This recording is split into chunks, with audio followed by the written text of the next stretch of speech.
Want to unlock developer options on your Chromecast with Google TV? Sometimes you need it for advanced settings, sideloading apps, or debugging. In this guide, I'll show you how to enable it step by step, so let's get started. First, from your Google TV home screen, go to the top right and select the gear icon, Settings. Scroll down to System or Device Preferences depending on your OS version. Now go to About. Scroll down from here and find your Android TV OS build. Use your remote to click it 7 times quickly until you see the message, "You are now a developer." Developer Options is now officially enabled. You can access this by going back to Settings from your home screen. Then going back to System or Device Preferences depending on your OS version.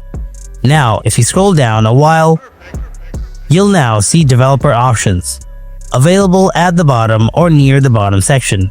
And that's it, you successfully enabled Developer Options on Chromecast with Google TV.